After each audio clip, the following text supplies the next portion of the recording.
ಈಗಾಗಲೇ ಬೆಳೆ ಹಾನಿ ಪರಿಹಾರ ಆಲ್ರೆಡಿ ಕೊಟ್ಬಿಟ್ಟಿವಿ. ಯಾರದು ನನ್ನ ಕ್ಷೇತ್ರದಾಗ ನನ್ನ ಕ್ಷೇತ್ರದಾಗ ಬಂದು ಹಾಕಿದೆ. ಒಂದು ನಾನು ನಾಲ್ಕೈದು ನೋಡ್ರಿ ಹಾಕೋವತ್ತೆ ಒಂದು 4 ದಿವಸ ಲೇಟ್ ಆಗುತ್ತೆ ಅಷ್ಟೇ, ಹಾಕ್ತೀವಿ. ಪರಿಹಾರದ ವಿಚಾರದೊಳಗೆ ಮೊನ್ನೆ ಬೆಳೆ ಹಾನಿ ಏನಾಗೈತಲ್ಲ ಅದು ಹೆಚ್ಚಿನ ಪರ್ಸೆಂಟೇಜ್ ಆಗಿದ್ದ ಕಾರಟಗಿ ಮತ್ತು ಗಂಗಾವತಿ ಭಾಗದಾಗ. ಈಗೆಲ್ಲ ಅದ್ರ ಭಾಗದಾಗ ಬಿದ್ದಿದೆ. ಮೊನ್ನೆ ನಾನು ಲಾಸ್ಟ್ ವೀಕೇನೆ ನಮ್ಮ ರೈತರು ಹೇಳಿದೆ ಎಲ್ಲ ನಮಗೆ ಬಂದಿದ್ದೇವೆ ಸರ್ ಅಂತ. ಯಲಬುರ್ಗಕ್ಕೆ ಒಂದು ಸ್ವಲ್ಪ ಲೇಟ್ ಆಗಿದೆ, ಯಲಬುರ್ಗಕ್ಕೆ ಹಾಕ್ತೀವಿ, ಕುಷ್ಟಗಿಗೆ ಹಾಕ್ತೀವಿ, ಗಂಗಾವತಿಗೆ ಹಾಕ್ತೀವಿ, ಕೊಪ್ಪಳಕ್ಕೆ ಹಾಕ್ತೀವಿ. ಎಲ್ಲ ಏನಿಲ್ಲ, ಅಲ್ಲೇ ಸ್ವಲ್ಪ ಹೆಚ್ಚಿನ ಪ್ರಮಾಣ ಆಗಿತ್ತು, ಅಲ್ಲಿ ಸ್ವಲ್ಪ ಬೇಗ ಹಾಕಿದ್ದಾರೆ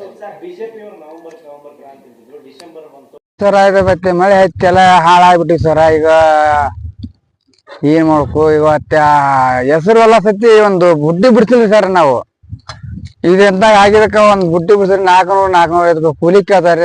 ಅದ್ರ ದಾಳಕ್ಕಾಗಲ್ಲ ಅಂತ ಹರ್ಗಾಕಂತೀವಿ ಸರ್. ನಾವು ಏನ್ ಮಾಡ್ಬೇಕ್ರಿ ಈಗ?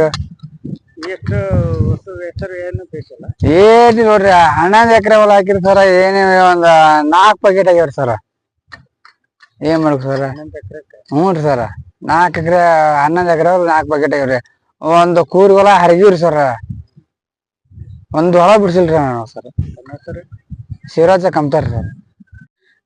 ನೋಡ್ರಿ ಸರ, ಈಗ ಗದಗ ಪಕ್ಕ ಜಿಲ್ಲೆಯಲ್ಲಿ ಕಳೆದ ವರ್ಷ ಹೆಸರಿನ ಬೆಳೆ ಪರಿಹಾರ ಬಂದು ಹಾಳಾಗ್ಯಾವು. ಹೆಸರು ಬೆಳೆ ಪರಿಹಾರ ಹಾಕ್ರಿ ಅಂತೇಳಿ ನಾವು ಇಲ್ಲಿ ಕೊಪ್ಪಳ ಜಿಲ್ಲಾಕ್ಕೂ ಕೊಡ್ರಿ, ಅಲ್ಲಿ ಪಕ್ಕ ಜಿಲ್ಲೆ ಬಂದೈತೆ ಅಂತೇಳಿ ನಾವು ಏನು ಶಿವರಾಜ್ ತಂಗಡಿಗೆ ಉಸ್ತುವಾರಿ ಮಿನಿಸ್ಟರ್ ಅವ್ರಿಗೆ ಕೊಟ್ವಿ, ಜಿಲ್ಲಾಧಿಕಾರಿಗೂ ಮನವಿ ಸಲ್ಲಿಸಿವಿ.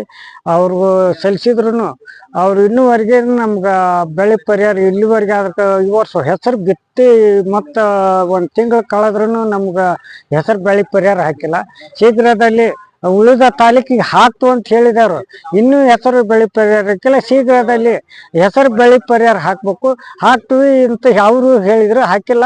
ಆ ಜಿಲ್ಲಾಧಿಕಾರಿಗಳು ಸತ್ಯ ಹೇಳಿಕೆ ನೀಡ್ಯಾರ. ಇಲ್ಲ ನಾವು ಏನೋ ರೈತರ ಅರ್ಜಿ ಕೊಟ್ರೆ ನಾವು ಹಾಕ್ತು ಅಂತ ಹೇಳಿದ್ರು. ನಾವು ರೈತ ಸಂಘದಲ್ಲಿ ಅರ್ಜಿ ಸಲ್ಲಿಸಿದ್ರು ಕೂಡ ಇನ್ನೂ ಅವ್ರ ಸತ್ಯ ತಂತ್ರಿಕಾಂಶ ಮೇಲೆ ಹಾಕ್ತು ಅಂತ ಹೇಳಿದಾರೆ, ಅವರು ಸತ್ಯ ಹಾಕಿಲ್ಲ. ಶೀಘ್ರದಲ್ಲಿ ಹೆಸರು ಬೆಳೆ ಪರಿಹಾರ ಹಾಕ್ಬೇಕಂತ ಹೇಳಿ ರೈತ ಸಂಘದ ರಾಜ್ಯ ಉಪಾಧ್ಯಕ್ಷ ಚಂದಪ್ಪ ಕುಳೂರ್ ಮಾಧ್ಯಮಕ್ಕೆ ಮನವಿ ಮಾಡ್ಕೊಂಡಿದ್ದೆ. ಕೊಪ್ಪಳ ಜಿಲ್ಲೆಯಲ್ಲಿ ಸೆಪ್ಟೆಂಬರ್ ಮಾಹೆ ಮತ್ತು ಆಗಸ್ಟ್ ಮಾಹೆಯಲ್ಲಿ ಹೆಚ್ಚಿಗೆ ಮಳೆಯಾಗಿದ್ದರಿಂದ ಬೆಳೆ ಹಾನಿಯಾಗಿದೆ. ಒಟ್ಟು 2198 ಹೆಕ್ಟರಷ್ಟು ಬೆಳೆ ಹಾನಿಯಾಗಿತ್ತು.